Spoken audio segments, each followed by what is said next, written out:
Welcome to আশার প্রদীপ। আজকে আমরা কথা বলবো বিশেষ একটা গুরুত্বপূর্ণ নিয়ে, বর্তমান পরিস্থিতিকে নিয়ে, বিশেষ করে যে পাবলিক সার্ভিস কমিশনের আন্ডারে যে সমস্ত 2 নম্বরে যে কাজগুলো হচ্ছে, ইভেন কি এসএসসি পর্যন্ত গতকালকে দেখলাম পুরো কলকাতা ওয়েলিংটন থেকে শুরু করে তারপরে মৌলালি থেকে শুরু করে শিয়ালদার লাইন দিয়ে মৌলালি থেকে শুরু করে ধর্মতলা পর্যন্ত গেছে, যারা এসএসসি 2016 যে প্যানেলটার কথা বলছি আর কি, প্রটেস্ট করেছে। যারা চাকরি করছে তাদেরকেও রাস্তায় নামতে হচ্ছে ভাই নিজের রোজগার বাঁচানোর জন্য। ইভেন কি দেখতে পারা যাবে যে বিহার যে পাবলিক সার্ভিস কমিশন, সেখানে খান স্যার পর্যন্ত রাস্তায় নেমেছে। এত পরিমাণে ফ্রড হয়েছে, এত পরিমাণে 2 নম্বরই হচ্ছে।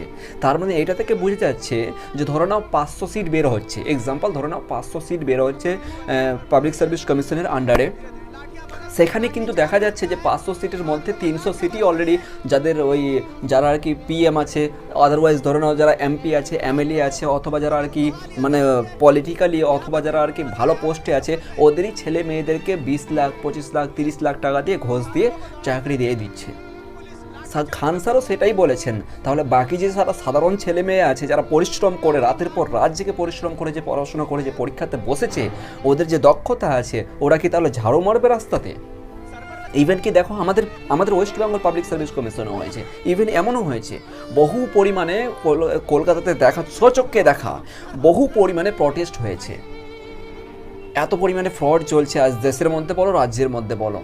তাহলে এখান থেকে কী বোঝা যাচ্ছে বলো তো? ইভেন কি দেখতে পাচ্ছ যে বিহারের ক্ষেত্রে প্রচুর পরিমাণে একটা ক্রিটিক্যাল বিষয় দাঁড়িয়েছে, যে পুলিশ পর্যন্ত বাচ্চাদেরকে, পুলিশ পর্যন্ত ক্যান্ডিডেটদেরকে মেরে মেরে একজনের নাকি বলে হাত ভেঙে দিয়েছে। দেখো একটা ভিডিওর মধ্যে শো করছি এখানে। हाथों में लाठियां हैं।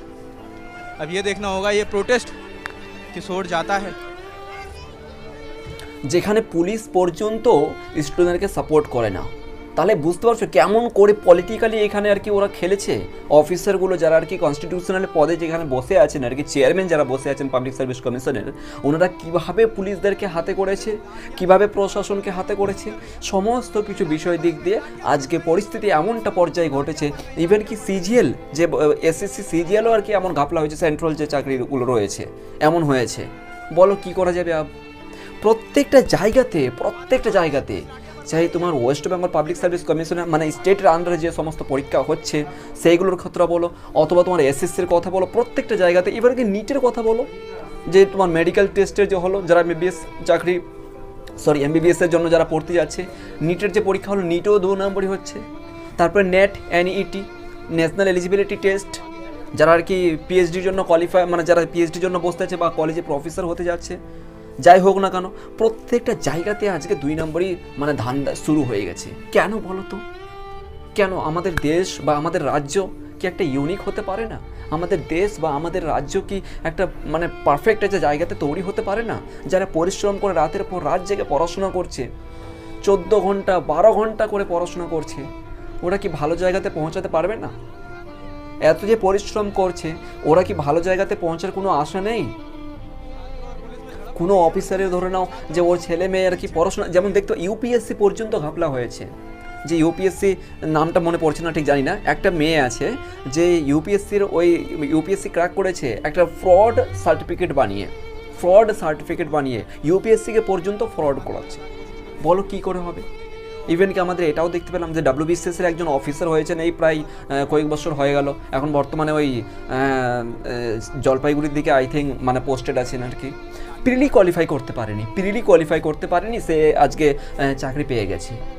ওই প্যানেলেই চাকরি দেওয়া হয়েছে যে প্রিলি কোয়ালিফাই করতে পারেনি। বলা যে দেশের অবস্থা কি হচ্ছে। এগুলো থেকে সবচাইতে বড় বিষয় হচ্ছে যে পড়াশোনার পাশাপাশি আমাদের কিন্তু ধারাবাহিক আমাদের যেটা অ্যাবিলিটি রয়েছে আমাদের কিন্তু রাখতে হবে, ঠিক আছে? পাশাপাশি কিন্তু অবশ্যই যেমন ফুড অ্যাসাইয়ের কথা বলো, কত পরিমাণে ফ্রড হলো বলো। মোবাইল দেখে পরীক্ষা দিচ্ছে আমার চোখের সামনে, আমিও ফুড অ্যাসাইয়ের পরীক্ষা দিয়েছিলাম। আমার বেঞ্চের পাশে একদম সিরিয়াল ওয়াইজ একদম বের করে নিয়েছি, সিরিয়াল ওয়াইজ নিয়ে এসেছে। মানে কি বলবো, যে এক্সাম্পল ধরো নাও এই পেজটা আছে, ঠিক আছে, এই পেজটাতে লিখে সিরিয়াল ওয়াইজ অ্যান্সারগুলো লিখে নিয়ে এসছে, দেখে মিলে করছে, মানে গোল করছে আর কি। কী করবে বলবে ওখানে? কি চেক করবে বলো? ইভেন কি দেখা গেল কিসের একটা পরীক্ষা দিলাম, যে ক্লার্কশিপের পরীক্ষা, যখন চেক করছে মেশিনটাতে ব্যাগ পর্যন্ত ঢুকা দিচ্ছে, মোবাইল পর্যন্ত নিয়ে যেতে দিচ্ছে, গেটের মধ্যে কোনো কিছু চেক করে না। মোবাইলে ব্যাগ নিয়ে ঢুকছে ভিতরে, এই যে মানে চেক করে যেটা থাকে তো সরি ভুলে যাচ্ছি নামটা, তো ওটাতে মানে আর কি ক্লিক করছে, ওখানে মানে ধরা পড়ছে যে কিছু আছে ব্যাগের মধ্যে, কিছু নিয়ে যাচ্ছে, তা সত্ত্বেও ঠিক আছে যাও ব্যাগ সাইডে রেখে দেবে, বাস কিছুই করে না।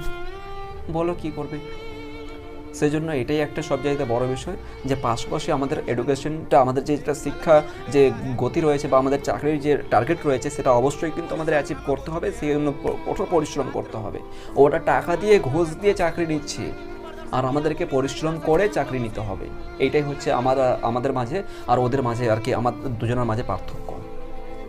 যেটুকু সময় আছে প্রপারলিভাবে আমাদেরকে কাজে লাগাতে হবে, ঠিক আছে? নিজের দক্ষতা, নিজের অ্যাবিলিটি আমাদেরকে দেখাতে হবে, কিছু করার নেই। এক্সাম্পল ধরো না, 500টা সিট বেরোচ্ছে, 500টা সিটের মধ্যে কটা নিবে? 200 নিবে, 300 নিবে, নিয়োগ যত ঘোষ দিচ্ছে 200টা সিট, তাও তো আমার জন্য আছে, আমাদের জন্য একটা সিট লাগবে, তাই না? তো আমাদেরকে ভালোভাবে পড়াশোনা করতে হবে, এর চেয়ে আর কিছু করার নেই। তার পাশাপাশি বলবো যে অবশ্যই কেউ একটা পার্ট টাইম বলো বা আর কোনো একটা জব বা কোনো একটা ভালো একটা জায়গার মধ্যে মানে ব্যাকআপ একটা পয়েন্ট, যেটা ধ্রুবরাট ভিডিওতে আর কি আমি খুব পরিমাণে শিখেছি একটা বিষয়, দেশের মধ্যে এবং রাজ্যের মধ্যে এই সমস্ত কিছু ঘটছে, কী করা যাবে বলো? যদি কোনো সিদ্ধান্ত থাকে তোমাদের কাছে অবশ্যই কমেন্টে করো। Thank you.